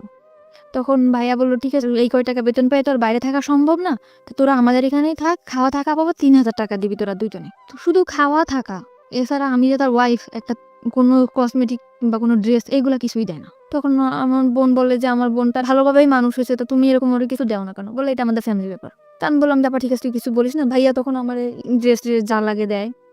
7,000 টাকাতে স্যালারি পাইতো। 3,000 টাকা বোনদের দেওয়ার পরে যে কয়টা টাকা তো বাড়ি পাঠাই দিত। মানে ও বাড়িতে অনেক দেনা ছিল। আচ্ছা আচ্ছা। তো আমি বলতাম যে কবে শেষ হবে? আর আমাদের ঢাকায় আসতে আমরা কি আজীবন ঢাকাতে থাকবো? তোমার বাড়িতে একটা ঘর নাই, ঘর এরকম টুকটাক আর কি ঝগড়া হতো প্রায়। হুম হুম। হাজব্যান্ড ওয়াইফ যেটা ভালোবাসে এটা কখনো আমি পাইতাম না। আচ্ছা। সবসময় মানে চিন্তা করতে কি এত চিন্তা করো তুমি? তুমি চিন্তা করে তো কোনো কিছু বের করতেই পারো না। তখন আমার দুলাভাইরে বললাম, ভাইয়া আমার একটা চাকরির ব্যবস্থা করে দাও। তো বললো যে এই তো তুই পাস করিস না, এই যে পরীক্ষা দিয়ে পর চলে আসছিস, তোর কি চাকরি দিব? তো ভাইয়ারা সবসময় বলতাম যে একটা চাকরি দিয়ে দাও, একটা চাকরি দিয়ে দাও। তখন ও যে কোম্পানিতে চাকরি করে ফরেনার কোম্পানিতে, ওর একটা ম্যাডাম ছিল। তো ওই ম্যাডামটা বাচ্চা কাচ্চা হইতো না, তার হাজবেন্ডও বাইরে থাকতো, সে এখানে একা থাকতো। তা আমারে তার কাছে রেখে আসছিল। মাসে 5,000 টাকা স্যালারি দিবে, অল টাইম তার সাথে থাকতে হবে। ওকে। তো এরকম আমি থাকতাম। তখন আমার হাজবেন্ড সে ডাইরেক্টলি বলতেছে বাসায় কাজে দিছে নেই করছেন, কিন্তু আমি বাসায় কাজ করতাম না, শুধু তার সাথে থাকতাম। সাথে থেকে আপনার কাজটা কি ছিল? তার যেরকম ল্যাপটপটা, ক্যারি করা। হ্যাঁ, এটা আমি নিতাম, কিংবা হাতে কোনো পার্স আছে এটা আমি নিয়ে ওনার সাথে সাথে থাকতাম, কারণ ওনার একা একা থাকতে পারতো না উনি। যেখানে যেত আমাকে নিয়ে যেত, আমাকে বেশ বলতো যে আমার বোন। ওনারা ইংরেজিতে কি বলতো আমি জানি না। আমার খুব সুন্দর সুন্দর ড্রেস কিনে দিত, এই যে ওনার সাথে যেটা পরে আমি বেরোতে পারতাম, ওকে। এরকম করে ওনার মতো করে উনি রাখতো। তখন আমার হাজবেন্ডের আমার ভাইয়ের সাথে অনেক অশান্তি করলো। তখন আমার ভাইয়া বললো ঠিক আছে, তোমার চাকরি করতে হবে না, তুমি চলে যাও। হুম হুম। তখন আমি বললাম যে ঠিক আছে, আমি চাকরি করবো না। তখন আমি বলতাম যে আমার কোনো কাজও করতে দিলা না, তোমার হেল্প করবো তাও তুমি করতে দিলা না। হুম হুম। আমি তাই কিন্তু হেল্প করতাম। আমি যে 5,000 টাকা পাইতাম তার থেকে 2,000 টাকা ওরে আমি দিতাম, আর 3,000 টাকা আমি রাখতাম। আচ্ছা। তখন আমার হাজবেন্ড বলতো যে কি এমন কাজ করতাম, মানুষের বাসায় কাজ করতা, এরকম করে বলতো। তো আমি বলতাম এসব কথা বলবো না, আমি কি কাজ করি তুমি জানতা না। কিন্তু ওই যে ফরেনার ছিল উনি বলতো তুমি আমার সাথে 1 বছর যদি থাকো, তোমার লাইফটা পুরো আমি ওকে করে দিয়ে যাবো। তখন চলে আসছি যখন বাসায়, রান্না বান্না করে খাই দেয় এরকম করে। আমার হাজবেন্ড করে কি, ওই মেয়ের সাথে যোগাযোগ করে, আগের ওয়াইফের সাথে। আচ্ছা। তখন আমি বললাম যে তুমি এরকম কেন তার সাথে কথা বলো? বলে যে তার সাথে কথা বলি কে বলছে? তো এরকম বহুবার আমি হাতে নাতে ধরছি, হুম হুম। তারপরে সে স্বীকারই করে না। তারপরে আমার সাথে অনেক ঝামেলা করে, ঝগড়া করে, এই করে। পরে আমি বলছি যে তুমি যদি এরকম করে থাকো তো তার সাথে তুমি থাকো, আমার সাথে কোনো যোগাযোগ তার সাথে থাকো, যাও। এক কথা বলার সাথে সে তার কাপড় চোপড় নিয়ে আমার ভাত থেকে নেমে চলে গেছে। ওকে। যাওয়ার পরে একটা মেসেজ উঠছে, তখন আমি ফোন দিয়ে আমার ফোন রিসিভ করো না, বলে কি তুমি যদি আমার সাথে আসতে চাও তাহলে এখন আসো। আমি আমার ফ্যামিলির বললাম আমি কি করবো, তোমরা দেখে শুনে বিয়ে দিছো, সে প্রথম থেকে এরকম করতেছে, আমি কি করবো এখন? বলে তার সাথে তুমি কোথাও যাবে না, তুমি তোমার ভাইয়ের বাসায় থাকো। তখন আমি আমার ভাইয়ের কাছে, বোনের কাছে থাকতে লাগলাম। আমার এই প্রথম 2-1 দিন, 4-5 দিন, 1 মাস 2 মাস ফোন দিছে, পরে আমার কোনো ফোন দিত না। ওকে। তখন আমার ভাইয়ার বলার পরে ভাইয়ার ইটফোর্স সিকিউরিটি সার্ভিসটা আছে, ওখানে যোগাযোগ করে আমার একটা চাকরি নিল লেডিস সিকিউরিটি গার্ডে। তারপরে ওখানে আমি চাকরি করলাম 1 বছর মতো। 1 বছরের মধ্যে আমি কারোর সাথে মিশতাম না। আমি অফিস বাসা, বাসা অফিস, ঢাকার শহর মানে এই সময় হাজবেন্ডের সাথে কোনো সম্পর্ক না। নেই বা ডিভোর্সও হয়নি? না, ওকে। ঢাকার শহর সম্বন্ধে আমার কোনো ধারণাই নেই। বোরকা পরতাম, বেশ বাসা থেকে যেরকম বড় বড় জামা পরতাম, গ্রামে থেকে যেরকম আসতাম ওরকমই ছিলাম। 1 বছর পরে আমার ওই যেখানে চাকরি করতাম ওইখানে একটা ল্যান্ড ওনার ছিল। ল্যান্ড ওনার? ওখান থেকে আমার সে অফার করে তার সাথে। মানে ওই বিল্ডিং এর ল্যান্ড ওনার? ওকে। ওই ল্যান্ড ওনার আমার প্রপোজ করে যে মানে বিভিন্নভাবে, তুমি দেখতে অনেক সুন্দর, তোমার লুকিংটা অনেক সেক্সি, তোমার দেখতে খুব ভালো লাগে। পরিচয়টা হলো কিভাবে? মানে উনি আসে যায়, আমি সালাম করি যে স্যার আসসালামু আলাইকুম, আবার লিফটটা আমি ধরে দেই, উনি উঠে। ল্যান্ড ওনার যেহেতু, আবার আসলে ওনার হাতে যদি কিছু থাকে ওটা আমি ক্যারি করি। তো এই জন্য উনি আমার মানে ডাকলো যে তুমি একটু উপরে আসো, 13 তলায় আসো। আমি গেছি জি স্যার। পরে বলতেছে তোমার লুকিংটা অনেক সুন্দর, তোমার আমার খুব ভালো লাগে, তুমি আমার সাথে করবা, একদম ডাইরেক্ট। তখন আমি বললাম স্যার আপনি কি বললেন এটা? আমি আপনার সম্মান করি, তাই বলে আপনি এভাবে বলতে পারেন না। বাই দ্য ওয়ে এখানে একটু মানে মানে আই এম রিয়েলি কনফিউজ। যেহেতু আপনি মোটামুটি একটা আইন শৃঙ্খলা রক্ষাকারী এরকম একটা বেসরকারি প্রতিষ্ঠানেই কাজ করতেন, সেখানে ওনার তো একটু ভয়ে ডর কিছু করা উচিত ছিল। মানে উনি ডিরেক্ট এইভাবে ডেকে নিবেন, আপনার অ্যাটিটিউডের মধ্যে কোনো কিছু কি ছিল এরকম যে কারণে ও আমি আচ্ছা। সবসময় অনেক রুড ছিলাম। আমার সাথে কেউ কথা বলতেও সাহস পেত না। আমরা যে কটা মেয়ে ছিলাম আমাদের সাথে কোনো ছেলেরাও কথা বলতো না। আমাদের যে ছেলে গার্ডগুলো ছিল সেও কথা বলতো না। পরে আমি বললাম স্যার আপনি কি জাস্ট তোমারে আমি দেখলাম যে তুমি তোমার জায়গায় কেমন অনেস্ট। ওনার কথাটা অনেক তাড়াতাড়ি ফিরায় নিল। তখন বলল কি যে আমার এখানে চাকরি করো, এখানে তো অনেক 13 তলা বিল্ডিং, অনেক ভালো ভালো লোকেরা আসে, তো তুমি কি কি করো না করো এই জন্য। তা দেখলাম ভালো, তুমি থাকতে পারবা এখানে, 1 বছর হয়েছে, আমি চাই যে যতদিন এখানে আছে তুমি থাকো। তখন আমি বললাম যে স্যার ঠিক আছে। তখন সে ল্যান্ড ওনার, তার উপরে আমি কিছু বলতেও পারি না। তখন আমার যে জুন কমান্ডার ছিল তাকে আমি বললাম স্যার এরকম ভাবে আমার প্রপোজ করছে। কয় তোমার তো কপাল খুলে গেছে। সে কি মেল ছিল না ফিমেল ছিল? ছেলে ছিল। ছেলে। ওকে। তো তুমি যদি একটু সময় তার সাথে করো। আমি তখন ব্যাপারটা যে কি ব্যাপার, আমি এখানে ঢাকা শহরে কাজ করতে আসছি। তখন আমি স্যারে বললাম, স্যার আমি যদি কাজ করেই খাবো তাহলে আমি যদি ওরকম করেই খাবো তাহলে তো আমার কাজ করার দরকার আসে না। এখানে আমি আমার শ্রম বিক্রি করতে আসছি, আমার শরীর না। তখন আমি তাকে এই কথাটা যখন বললাম, সে আমার পর রাগিয়ে গেল যে তোমার জন্য আমাদের এই পোস্টটা থাকবে না। পোস্টে থাকবে না। হ্যাঁ, এই কথা বলার পর আমি ওখান থেকে চলে আসলাম আমাদের হেড অফিসে। উনি আমার নামে কমপ্লেন করলো। আমার যে জুন কমান্ডার স্যার, উনি এরকম ডিউটি ভালো করে না, এই জন্য ওর নামে কমপ্লেন হয়েছে, ল্যান্ড ওনার কমপ্লেন দিয়েছে, আপনি ওকে ডাকেন অফিসে। আমাকে স্যার ফোন দিল। আমি ভর্তি হওয়ার পরে কখন আর অফিসে যাই নাই, ওই ফার্স্ট টাইম। ওকে। খুব ভয় পাচ্ছি আমি, স্যার আপনি আমাকে কেন ডাকছেন? কি আমি জানি কি হয়েছে না হয়েছে। আমি পরে স্যারের বললাম যে স্যার আপনি আমার বাবার বয়স এরকম এরকম ব্যাপার। কি মা তাহলে তোমার ওখানে যাওয়া ঠিক হবে না, তুমি রিজার্ভে থাকো। রিজার্ভ। হ্যাঁ, ওকে। যে বিভিন্ন জায়গায় যেরকম সোনারগাঁ, রেডিসন এরকম যেরকম পার্টি টাটি হয়, এখানে ডিউটি করলে তুমি ডিউটি করো। ওকে। এমনি সময় বাসায় থাকবা, তোমার স্যালারি ৬,০০০ টাকা। ৯,৫০০ টাকা স্যালারি পাইতাম, ওখান থেকে ৬,০০০ টাকা চলে আসছে। ওকে। ওখানে বিভিন্ন ছেলেদের সাথে ডিউটি করতে হতো। আমি ওখান থেকেই খারাপ হয়ে গেলাম। মানে রিজার্ভে যাওয়ার পরে আপনি মানে হাউ ইট হ্যাপেন, মানে খারাপ হয়ে গেলাম বললে আপনি কিন্তু বুঝবেন না কিভাবে এই ঘটনাগুলো ঘটেছে। মানে একটা ছেলের সাথে মিশতাম, অমুক জায়গায় ডিউটি করতে হবে, আমাদের ২ জনের, একটা ছেলে একটা মেয়ে। কত কথা হয় না, কথা হইতে ওরা বলে যে আমরা এরকম ড্রিঙ্কস করি, আমরা অনেক মজা থাকি, তুমি কি এমন ড্রেস পরো, বোরকা পরো কেন, এখন কি মেয়েরা বোরকা পরে কিনা। আর আমার মধ্যেও না ওরকম একটা চঞ্চলতা কাজ করতো। আমিও চাইতাম যে না এদের সাথে খোলামেলাভাবে থাক। এর ভিতরে এরকম থাকতে থাকতে আমাদের বাড়ির পাশে একটা বাড়ি ছিল, বাড়িটার নাম নাই, মানে আমাদের থেকে অনেক ভালো অবস্থা। Okay. ছেলেটা দেখতে শুনতে অনেক সুন্দর ছিল। সে যে আমার মতো একটা মেয়ে প্রপোজ করবে আমি ভাবতে পারিনি। আমি এর মধ্যে বাড়িতে গেছিলাম একবার, পহেলা বৈশাখে বাড়িতে গেছি। সে আমাকে ডাইরেক্ট বললো যে পাখি তোমার খুব ভালো লাগে, তোমার বিয়ের আগে থেকেই ভালো লাগে, তো তোমার সাথে আমি ফ্রেন্ডশিপ করতে পারি। আমি বললাম যে ঠিক আছে করতে পারো। তখন আমিও চাইছিলাম যে একটা মানুষ আমার জীবন থাকুক। এরকম করতে করতে না তার সাথে আমার ফোনে, সে থাকতো খুলনাতে, আমি থাকতাম ঢাকাতে। ফোনে রিচার্জ করে দিতাম। আমি চাকরি করতাম, ফোনে রিচার্জ করে দিতাম ৫০ টাকা ১০০ টাকা। কোনো গেঞ্জি যা পারতাম কিনে রাখতাম ওর জন্য। ও খুশি হতো। ও আমার অনেক বেশি, মানে আমার কথা দিয়া ভুলায় রাখতো। আমি এখন যেটা বুঝি যে না, ও আমার কথা দিয়া ভুলায় রাখে। মানে বিভিন্ন রকম কথা বলতো। ও আমাকে কখনো একটা সুতাও কিনে দিত না, কিন্তু আমি চিন্তা করতাম যে ওরে কি পরলে ভাল লাগবে, কি করলে ভাল লাগবে, এটা করতাম।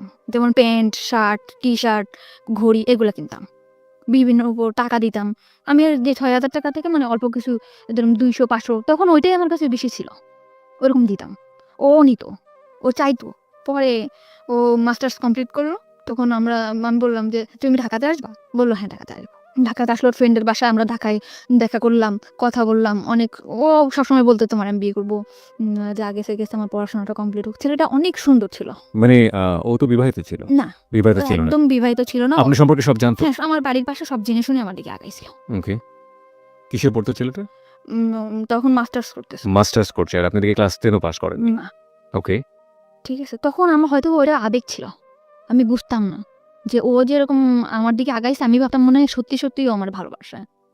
এখানে একটা বিষয় একটু নোট করছি প্রিয় শ্রোতা, আজকের স্টোরিটা এতটাই বেশি সেন্সিটিভ, আমাদের সামাজিকতার জায়গা থেকে আজকের অতিথির পুরো ফেসটুকু আমরা ফেসবুকে দেখাতে পারবো না। কিন্তু একজন মাস্টার্স পড়ুয়া একটা ছেলে একটা ক্লাস 8 পড়ুয়া একটা মেয়ের প্রতি এফেক্টেড হতে পারে কি কারণে, কতটুকু সৌন্দর্য একজন মেয়ের মধ্যে থাকলে এ ধরনের ঘটনা ঘটতে পারে, ততটুকুই সুন্দর ও আসলে, এবং অ্যাবসলিউটলি শি ইজ বিউটিফুল। কিন্তু আমরা আমাদের গল্পের জায়গাটা থেকে আমরা পারছি না ওর পুরো মুখ অবয়বটা আপনাদেরকে দেখাতে। চলুন আমরা আবারও ওর কাছে ফিরি। হ্যাঁ বলুন তারপর। কিন্তু আমি সবসময় চাইতাম যে আমার ছোট্ট একটা সংসার হোক। আমি আবারও স্বপ্ন দেখতে শুরু করলাম যে আমার লাইফে যা গেছে গেছে, ও হয়তো বা আমার সুন্দর একটা সংসার দিতে পারবে। বাই দ্য ওয়ে, আপনি যখন এটা বলছিলেন যে আপনি আপনার ছেলে কলেজদের সাথে মিশে বিভিন্ন পার্টিতে হ্যাঁ, তারপর দায়িত্ব করতেন, ওই সময়গুলো থেকে আপনি ওদের সাথে মিশে ড্রিঙ্কস না না, তখন আমি এগুলো তখনও ওরা শুরু করেন? করতো, ওরা করতো, আমি আর কি ভাবতাম যে আসলে আমি একটু করবো, এই করবো, মানে ভালো লাগতো। তারপর চিন্তা করতাম না, বোনের বাসায় থাকি, ভয় পেতাম, কিছু করতাম না। তো তখন নাজিমের সাথে আসতে, মানে আমার সাথে রিলেশন ছিল, তার নাম ছিল নাজিম। তখন ও বললো যে ঠিক আছে আমি তোমার বিয়ে করবো। আবার স্বপ্ন দেখতে শুরু করলাম যে আমার ছোট একটা সংসার হবে। আমরা অনেক প্ল্যানিং করলাম যে আমাদের একটা মেয়ে বেবি হবে, এরকম বাসা নিব, তুমি তো এরকম সুন্দর, আমাদের বেবিটাও হয়তো। অনেকভাবে প্ল্যান করলাম।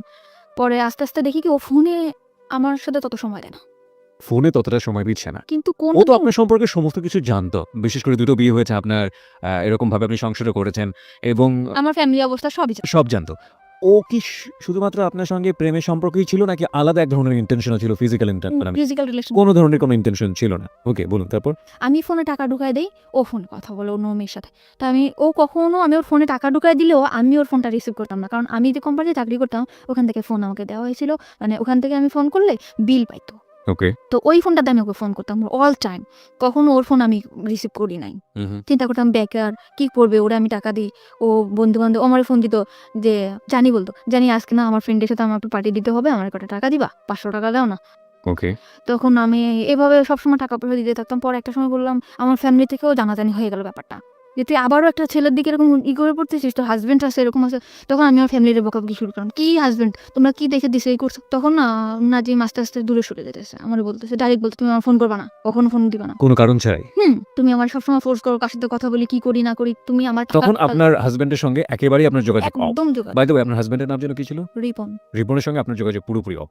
প্রিয় শ্রোতা, আমরা এই জায়গাটায় ছোট্ট একটা ব্রেক নিতে চাই। আমরা ঠিক 12টা 6 মিনিটে ফিরবো। আপনারা সবাই শুনছেন close up presence hello 8920 ABC radio FM 89.2 এ। আজকে পাখি তার জীবনের গল্প বলতে এসছে এখানে। ওকে দেখার জন্য আপনারা ফেসবুকে আসতে পারেন। আমাদের ফেসবুকের ঠিকানা www.facebook.com/abcradiofm89.2।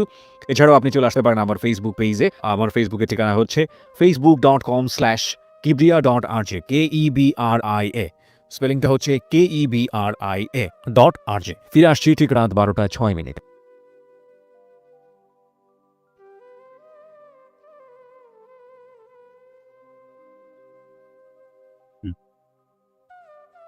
Close Up presents Hello 8920.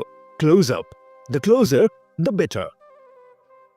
12টা বেজে 6 মিনিট হচ্ছে সময়। প্রিয় শ্রোতা, আপনারা সবাই শুনছেন close up presence hello 8920 ABC radio FM 89.2 এ। আমি আরজে কিবরিয়া রয়েছে আপনার সঙ্গে এবং আজকে পাখি রয়েছে তার জীবনের গল্পে। আপনাদের যদি জীবনের গল্প বলার জন্য মন চায় তাহলে আপনারা আমাদেরকে ফোন করতে পারেন। আমাদের ফোন নাম্বারটি হচ্ছে 09613 892 892। আমি আবারও বলছি 09613 892 892। পাখি আপনার কাছে ফিরছি এবং পাখিকে দেখার জন্য আপনারা চলে আসতে পারেন আমাদের ফেসবুক পেজে। আমাদের ফেসবুকের ঠিকানা www.facebook.com/abcradiofm89.2।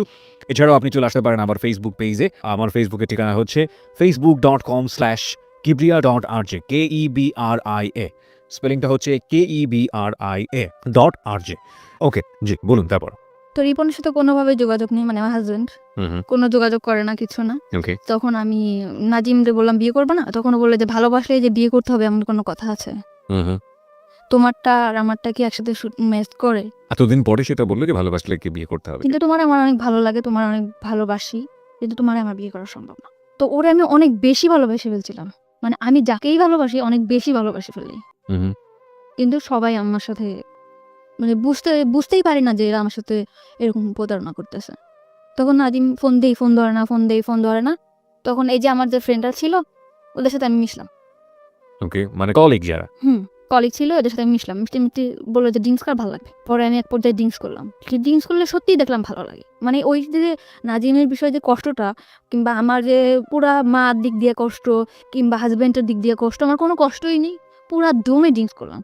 এমন ড্রিঙ্কস করতেছি আমার মধ্যে চেঞ্জ দেখে আমার দুলাভাই আমার দিকে হাত বাড়াইলো। ফু। যেরকম আমার বোন অফিসে গেছে, আমার দুলাভাই হঠাৎ আমার এসে পিছন দিয়ে ধরে বলে, তোর আমার খুব ভালো লাগে, তোর হাজব্যান্ড নিয়ে আমি তোরে ভালোবাসি। তখন আমি আমার বোনকে বললাম, বোন তুই কোথায়? বাসায়। বাসায় আসছে, আর বাসায় আসার পর আমার 17,000 টাকা ছিল, ওর কাছ থেকে টাকাটা নিয়ে আমি বাসা দেখে চলে গেলাম। তো আরেকটা মেয়ের নিলাম, মেয়েটার নাম ছিল মেঘলা। ওরে নেওয়ার পর ও আর আমি থাকতাম। তো ওখান থেকে আরো সুন্দরভাবে ড্রিঙ্কস করতে পারতাম। বাসায় কখন আসলাম, কখন গেলাম, ড্রিঙ্কস করে চিল্লাইতাম, কানতাম, নাজিম করে ওরে ফোন দিতাম, কোনো ছিল না। কিন্তু আমি ওখান থেকে ড্রিঙ্কস করা শুরু করলাম। ওই বন্ধু বান্ধব ছিল, মানে শেয়ারে, কিন্তু আমি 200 টাকা দিতাম, ও 200 টাকা দিত, এরকম একটা বোতল কিনে নিয়ে আসতো, বোতল কিনে খেতাম, খাইতে বাসায় যেতাম, মাতলামো করতাম, করতাম। তো এরকম করার পরে এখন রিজার্ভে ছিলাম। তো আমি পরে নতুন একটা পোস্ট লাগবে 1 তারিখে, গেল বছর, যে বছরটা চলে গেল, ওই গেল বছরের এই 1 তারিখে 1 তারিখে পোস্ট লাগছে। লাগার পর আমার এই যে জুন কমান্ডার ওনার সাথে আমার পরিচয় হলো, যে ঠিক আছে আপনার জন্য আমি ডিউটি করব এরকম একটা খ্রিস্টান প্রতিষ্ঠানে। ওকে। তখন আমার খ্রিস্টান প্রতিষ্ঠানে দিল, আমি ওখানে ডিউটি করতাম। ওকে। ডিউটি করার পরে ওখানে ডিউটি করতেছে 2টা মেয়ে, আমি আর একটা মেয়ে, আর ওই বাসাটায় থাকতাম। তা আমার হাজব্যান্ড আমার সব দিক দিয়ে যোগাযোগ বন্ধ ছিল, কোনোভাবে আমার সাথে কোনো যোগাযোগ করতো না। ওকে। তা আমার যে ছাড়টা ছিল উনি আবার আমার খুব হেল্প করতো। জি। হেল্প করতো মানে কিরকম, আমি ঠিক মতো বাসায় যাচ্ছি কিনা, কি করতেছি না করতেছি, এই বিষয়টা সে দেখতো। আচ্ছা। তারপর আমি ড্রিঙ্কস করতেছি, এটা অনেকভাবে বাধা দিত, যে পাখি আপনি ড্রিঙ্কস করবেন না, আচ্ছা। এরকম না করতে। আমি আপনার না কেন শুনবো, আমি আপনার না শুনবো না, আমি একজনের ভালোবাসি। এরকম আমি এত বেশি ভালোবাসতাম, চিল্লাপাল্লা করতাম, ড্রিঙ্কস করতাম, রাস্তাঘাটে চিল্লাপাল্লা করতাম। ওকে। তখন আমারে বলল যে একটা মানুষ এত ভালোবাসতে পারে। তখন আমার ওই স্যার নাজিমকে ফোন দিল যে ভাইয়া একটা মেয়ে আপনাকে কতটা ভালোবাসে। তখন ও বলল যে হ্যাঁ মেয়েটা অনেক ভালো, আমিও ওকে ভালোবাসি, কিন্তু ওকে আমার পক্ষে বিয়ে করা সম্ভব না। ওকে, নাজিম এটা বলল। হুম। ওকে। তখন আমার সব কলিগরা ওকে একবার করে ফোন করলো যে ভাইয়া মানে আপনি সব কলিগের কাছে আপনার উইকনেসটা দেখাতেন যে মানে আপনার দুর্বলতাটা আমি দেখাতেন। ড্রিঙ্কস করার পরে আমি আর সবসময় ওরকম ওরে ফিল করতাম। আমি আগের মতো ডিউটি করতে পারতাম না, করতে পারতাম না ওরকম। ওকে। তারপরে আমার করলো। আমি ওখান থেকে সরে আসলাম আস্তে, আস্তে। হুম। মানে ফ্রেন্ডদের কাছ থেকে সরে আসলাম। কিন্তু আমি বাসায় ড্রিঙ্কস করতাম। তখন আমার স্যার বলল যে, "তুমি এভাবে ড্রিঙ্কস করো না। পাখি, তুমি আসলে অনেক ভালো মেয়ে।" এরকম বিভিন্ন রকম কথা বলতো। কিন্তু ওই পোস্টায় আমি ঠিকমতো আবার ডিউটিটা করতাম। আমার কোনো জায়গা থেকে আমার ডিউটির কারণে কখনো চাকরিটা যেত না। ওকে। আমি ঠিকমতো ডিউটি করতাম। ডিউটি আওয়ার্সের পরে আমি উল্টাপাল্টা করতাম। যেরকম ড্রিঙ্কস করতাম, আবার বাইরে ঘুরতে যাইতাম, এটা করতাম। তখন আমার এই স্যার আমার দিকে আগায় আসলো। কিভাবে আগায় আসলো? বলল যে, "তোমার মতো ভালো যদি আমার ওয়াইফ আমারে বাসতো, তাহলে আমার মনে হয় পুরো পৃথিবীটা ওরে দিয়ে দিতাম।" এই ধরনের কথা বলতো। মানে তার ওয়াইফের প্রতি অনেক ধরনের দুর্বলতা আমাকে দেখাইতো। মানে তার ওয়াইফ তার দিক দিয়ে পারফেক্ট না, সে তাকে ভালোবাসে না, সে তাকে কোনোভাবে সুখ দিতে পারে না, সে তার ছেলের দিকে যত্ন নেয় না, সে তার সংসারে কোনোভাবেই মানে মন নেই, এরকম। তখন আমি বললাম, "এসব কথা আমারে বলেন কেন?" তখন আমার মনের মধ্যে কিন্তু নাজিমই আছে। সে মানে অফিস আওয়ারের পরে আমার নিয়ে ঘুরতে যেত। আমিও যেতাম। আমার ড্রিঙ্কস করাইতো, ঘুরতে যেত, করতো। তখন আমি খুশি ছিলাম, ভালোই ছিলাম। ওকে। তারপরে না হইলো। উনার ওয়াইফ যখন বাড়িতে গেছে, তখন আমি আর উনি একদিন ড্রিঙ্কস করছি। উনি ড্রিঙ্কস করলে কোনো প্রবলেম হয় না। ওকে। কিন্তু আমি ড্রিঙ্কস করার পরে আমি মানে পুরো অ্যাবনরমাল হয়ে যাই। তখন আমি চিন্তা করতাম, মানে আমার সেন্সই থাকতো না। কিন্তু ওই নাজিমকে কল করতাম, নাজিমকে কল করে এটা করতাম, ওটা করতাম, উল্টাপাল্টা চিল্লাপাল্লা করতাম। তো উনার ওয়াইফ যখন বাড়িতে গেছে, উনার বাসায় আমাকে নিয়ে গেছে। এটা কি আপনি জানতেন আগে থেকে যে ওর না, বাড়িতে আছে? না, আমি কিছু জানতাম না। আমরা কিন্তু কুড়িল বিশ্ব রোডে একটা বার আছে, ওখানে থেকে ড্রিঙ্কসটা বাইরে এনে ড্রিঙ্কস করছি। একটা জায়গায় বসে ড্রিঙ্কস করার পর আমি অ্যাবনর্মাল হয়ে গেছি। পরে উনি উনার বাসায় আমাকে নিয়ে গেছে। নিয়ে যাওয়ার পরে সত্যি কথা আমার সেন্স ছিল না। তখন হয়তোবা আমাদের মধ্যে ফিজিক্যাল কোনো রিলেশন আছে। হয়তোবা। হয়তোবা মানে কি আমি সিওর। ওকে। আপনি পরবর্তীতে শিওর হয়েছেন? ওকে। হয়েছে তার মানে ড্রিঙ্কস করার অনেক রাত্রেবেলা আমার মানে সেন্স একদম আমি এখানে স্যার আমি এখানে কেন? তখন বলতেছে কি যে, "তোমার আমার খুব ভালো লাগে। তোমার সবকিছু পারফেক্ট। আমার ওয়াইফের থেকে তুমি অনেক বেটার।" এরকম করে বললো। তখন আমি খুব কাঁদতেছি যে, "আপনি এটা কি করলেন? আপনার সাথে আমার এটা কেন হলো?" এরকম করে তখন মাইনে নিছি। নেওয়ার পরে না তখন চাকরিটা বাঁচানোর ভয়। তখন ভয় পেতাম কি হয়তোবা চাকরিটা থাকবে না। মানে চাকরি না থাকার ভয়টা কেন ছিল? মানে ফোর্সে চাকরি করতাম, এটা তো কোনো সরকারি চাকরি না। হুম। এটা যখন তখন চলে যেতে পারে। আপনি যার কথা বলছেন উনি চাইলে আপনার চাকরি ডিসমিস করে দিতে পারেন। হ্যাঁ, একজন জুন কমান্ডার ছিল, সে চাইলে চাকরি ডিসমিস করতে পারতো। কারণ ফার্স্ট যেখানে চাকরি করতাম উনি কিন্তু তখন আমার নামে কমপ্লেইন করার পরে আমার চাকরিটা ওখান থেকে যাওয়ার পরে আমি রিজার্ভে আসছিলাম।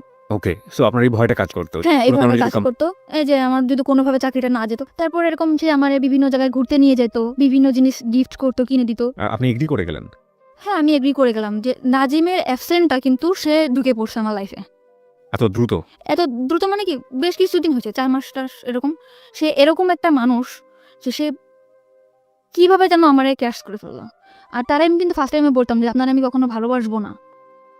আমি তারে আরো বলতাম যে আপনার ওয়াইফ আছে না, এরকম জিনিস গিফট করবেন, এভাবে সে অনেক মানে ওয়াইফকে কিভাবে কনভিন্স করতেন? হ্যাঁ, সে তার ওয়াইফকে কিন্তু অনেক চেষ্টা করতো। কিন্তু তার ওয়াইফ সেরকম ধরনের ছিল না। অ্যাকর্ডিং টু হিজ ল্যাঙ্গুয়েজ, মানে তার ভাষ্য অনুযায়ী। ওকে। তার কথা অনুযায়ী সে ওরকম ছিল না, সে পারফেক্ট ছিল না। ঠিক আছে? তারপরে এরকম আমার তখনও আপনার আগের হাজবেন্ডের সঙ্গে আপনার না, আমার ডিভোর্স হয় নাই। আমার আগের হাসব্যান্ডের সাথে আমার ডিভোর্স ছিলই না। ওকে। আমার হাসব্যান্ডের সাথে আমার কোনো যোগাযোগও ছিল না। তারপরে করছে এরকম আসতে যাইতো আমার ডিউটি আওয়ার্সের পরে তার সাথে আমরা একসাথে ঘুরতে যেতাম, খাইতাম। ঠিক আছে? এরকমভাবে ছিল।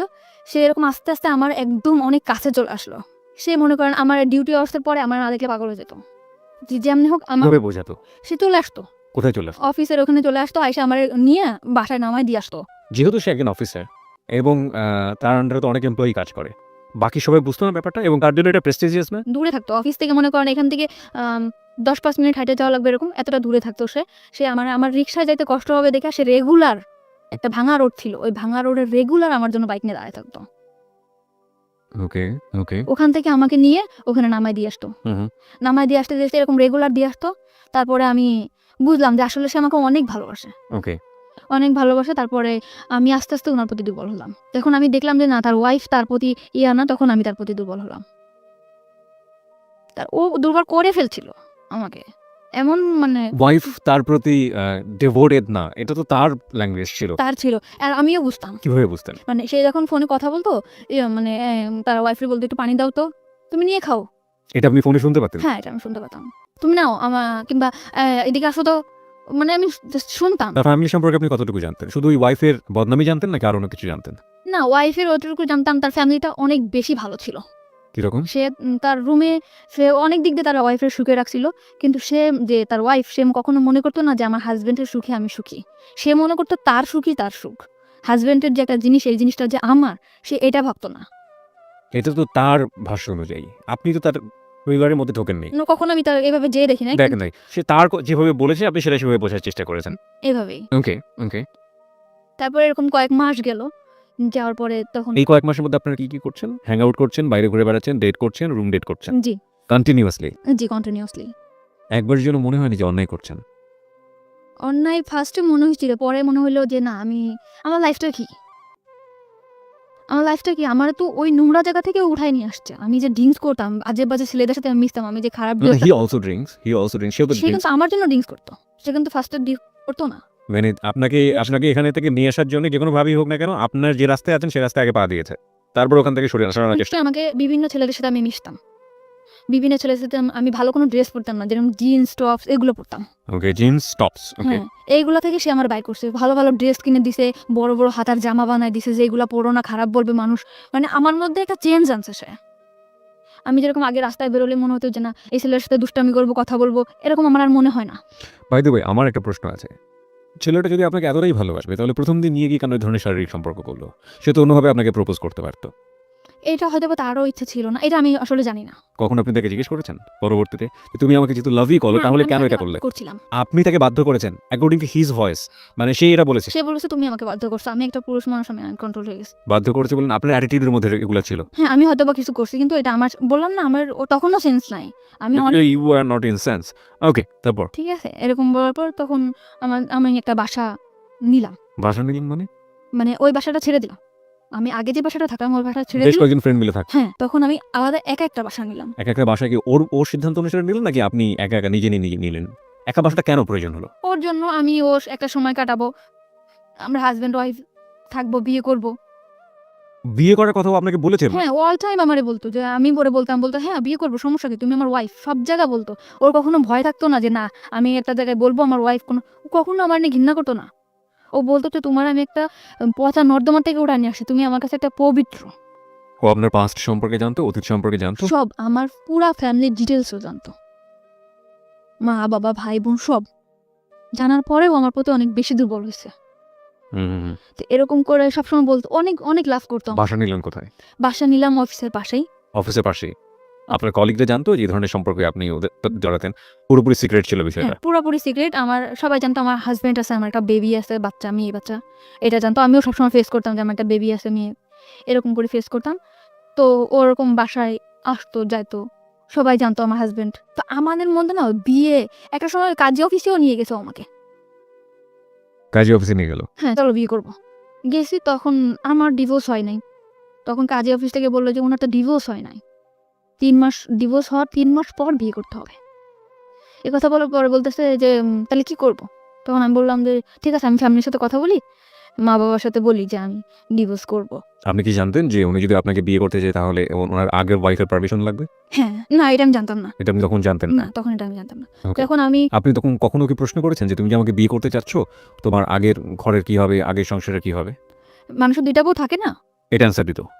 আমি যদি চালাইতে পারি, আমার কি 2টা বউ থাকতে পারে না? আর আমি তো এটাই আপনি মানতাম। তো একটা সংসারের স্বপ্ন দেখতেন, সুন্দর একটা সংসার আমি- যেখানে আপনার বিচরণ থাকবে, সুন্দর একটা ঘর, সেখানে আরেকজন মানুষের শেয়ার আছে, এটা মানতে পারতেন? এটা হয়তো বা মানতে পারতাম না, কিন্তু তখন আমি এমন একটা অবস্থায় ছিলাম, ওরে পাওয়ার জন্য সবকিছু করতে রাজি। ও 2টা কেন 5টা বউ থাকবে, ও তো আমারও সময় দিতেছে। ও তো আমারই সময় দিতেছে। হ্যাঁ, this is very important part, প্রিয় শ্রোতা। আমরা বারবারই বলি মানুষের যখন খুব ডিজাস্টার মোমেন্ট যায় সেই সময়টাতে আসলে যে কেউ যখন পাশে এসে দাঁড়ায়, ইভেন একজন শত্রুও যদি, অতীত জীবনের একজন শত্রুও যদি পাশে এসে দাঁড়ায়, সেই মানুষটাকে অদ্ভুত রকমের ভালো লাগে। কিন্তু সেটার মধ্যেও যে এক ধরনের জটিলতা থাকে, সেটা ভবিষ্যতে একসময় মেঘ কেটে যাবে, আকাশ পরিষ্কার হয়ে যাবে। তারপর এই মানুষের যে কন্ডিশন, ফ্যামিলি কন্ডিশন বা এই মানুষের যে অবস্থা, সেটা আসলে আমার জীবনকে কতটা প্রভাবিত করতে পারবে ইন এ পজিটিভ সেন্স, ওই জিনিসটা কিন্তু মাথার মধ্যে কাজ করে না। আর ওর একটা ব্যাকগ্রাউন্ড কথা আপনারা চিন্তা করবেন, ও তখন বয়স খুব বেশি হলে 17 থেকে 18, এবং ওর এডুকেশন, ওর ফ্যামিলি ব্যাকগ্রাউন্ড, ওর যে অবস্থা, সব কিছুর জায়গা থেকে এটা অত্যন্ত লোভনীয় মনে হয়েছে ওর কাছে। সব দিক থেকে মেন্টালিও অনেক বেশি ডিপেন্ডেন্ট হয়ে গেছে। আর ফিজিক্যাল ব্যাপারটা তো ওর জন্য কি, সেটা ছোটবেলা থেকে যারা শুনছেন একেবারে প্রথম থেকে তারা বুঝতেই পারছেন। হ্যাঁ বলুন, তারপর তখন বাসা নিলেন। তো কাজী অফিসে কাজী আমাদের বলল যে তোমার বিয়ে তো করতে হবে, বিয়ে তো করবা, আজ করো 3 মাস পরে করবো। কিন্তু সবচেয়ে বড় কথা হলো মানুষের শরীরে মানে লোক দেখানো বিয়ে এবং ইসের বিয়ে থেকে, মানে কাগজে কলমে বিয়ে, হাদিস মোতাবেক বিয়ে, যেটা থেকে সবচেয়ে মনের বিয়েটাই বড়।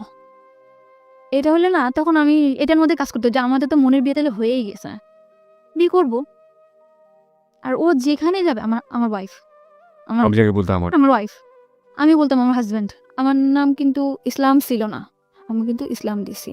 কেন ইসলাম, মানে আপনি আপনার রিলিজিয়ন কি? তা আমার হচ্ছে আক্তার। মানে আপনি ধর্ম তো ইসলাম। হ্যাঁ ইসলাম, কিন্তু ইসলাম কেন দিলেন? ওর নামের সাথে ইসলাম আছে এই কারণে, তার নামটার শেষে ইসলাম আছে, যে কারণে আপনি ইসলাম যোগ করে নিয়েছেন। ওকে। তখন থেকে কিন্তু আমার নামের পিছনে ইসলাম যোগ করলাম, এবং সে নাকফুল, এই যে নাকফুলটা তার দেওয়া, যে আমাদের বিয়ে হয়েছে এভাবে। ও নাকফুলটা সে আপনাকে গিফট করলো? হ্যাঁ, সে আমাকে গিফট করলো। ওকে। তো নাকফুলটা গিফট করলে, যে হাজবেন্ডের নাকফুল থাকে, আমি নাকফুল পরলাম। দেন বাসা যেরকম, আমার বাসাটা সবসময় গুছানো গাছানো থাকতো, সে যেরকম পছন্দ করতো সে কিন্তু অনেক বেশি পছন্দ করতো যে আমি যাতে সবসময় টিপটাপ গুছানো গাছানো থাকতাম। এরকম আমি সবসময় গুছাই গাছায় রাখতাম। আর বাসার ফার্নিচার গুলো কি সে কিনে দিল? আমার বাসার যত যা কত টাকা ভাড়া ছিল বাসা? 5,500 টাকা। ওকে। তো এরকম সবকিছু সে কিনলো, টিভি, তারপরে আপনার যা যা সংসারে যা যা লাগে সব সে কিনলো। মানে সে আরেকটা সংসার করলো এখানে নতুন করে। Okay. তাকে দেখে কখনো বোঝা যাবে না যে সে কখনো আমার ভবিষ্যতে ঠকাবে। ঠিক আছে, এরকম করে থাকলাম কিছুদিন। থাকার পরে আমি আবারও, মানে আমি এটা থাকলেও না, আমার ফ্যামিলিতে হয়েছে এর মধ্যে একটু মিস করছি। এর মধ্যে আমার ফ্যামিলিতে টুকটাক জানাইতাম যে আমি আমার আর কোনো দরকার নাই। মানে আমার ফ্যামিলিতে আমি খুব বেশি অহংকার করা শুরু করলাম তখন, কেন অহংকার করলেন? যে আমার ওইরকম মানে আপনার কি এরকম চিন্তা কখনই সবসময় কাজ করতে যে আপনি ফ্যামিলি থেকে ডিটাচড হতে চান, ফ্যামিলি থেকে নিজের মতো করে একটা? সময় চাইতাম যে আমার ফ্যামিলি থেকে আমি দূরে চলে যাই, আমার ফ্যামিলিটা আমার পছন্দ না। ওকে। তা আমি বলতাম যে আমার এখন তোমাদের পর আমার আর ডিপেন্ড করতে হবে না, আমি এখন আমার মতো করে থাকতে পারবো। আমার লাইফে এমন একটা মানুষ আসছে যে তোমাদের কথা আমার চিন্তা করতে হবে না। মানে সবসময় অহংকার করতাম আমার ফ্যামিলির প্রতি, যে তোমরা কেমন থাকো তার থেকে ভালো আমি থাকি, আমি অনেক বেশি ভালো থাকি। এরকম করে বললাম আমার ফ্যামিলিতে। এবং সেটা কি জানতো যে কি কারণে আপনি এই অহংকারটা করছেন? হ্যাঁ, তারা আমার প্রশ্ন করতো যে কেন এরকম করো, তুই বিয়ে করছো? আমি হ্যাঁ, মানে আমার ফ্যামিলিতে আমি বলতাম যে আমি বিয়ে করছি, আমি ভালো আছি। আমার বাসা আমার বোনও চিনতো না, আমার মাও চিনতো না। বলতে হয় না কখন? না, বলতাম ভালো আছি। ওকে। আর বলতাম ভালো আছি, এই জন্য তারা কখনো চাপও দিত না যে না আমি ভালো আছি।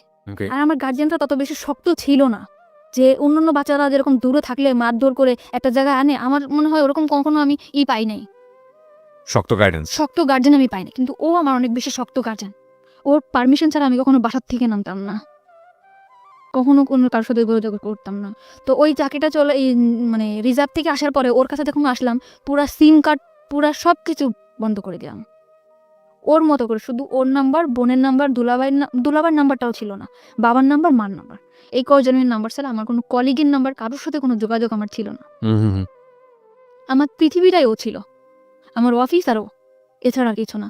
ও তেমনি, মানে যতটুকু সময় অফিসে থাকবে, অফিস শেষ করে বাসায় যেয়ে ড্রেসটা চেঞ্জ করে আমার বাসায় চলে আসবে।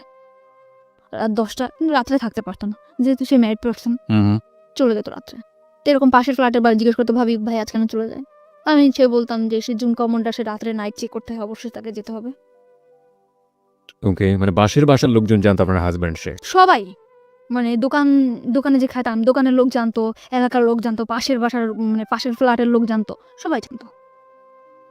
তো আমার ফ্যামিলিতে আমি অনেক বেশি কড়া করে ফেলছিলাম যে তোমার মা, তুমি আমার মা, তোমার আমার লাগবে না, তোমার মানে অনেক বেশি খারাপ ব্যবহার করতাম, লাগবে না, কারোর লাগবে না, আমি অনেক ভালো আছি, সবার থেকে আমি ভালো আছি, এরকম অহংকার করা শুরু করলাম। তাদের দিক থেকে আমি অনেক দূরে চলে আসলাম। ওকে।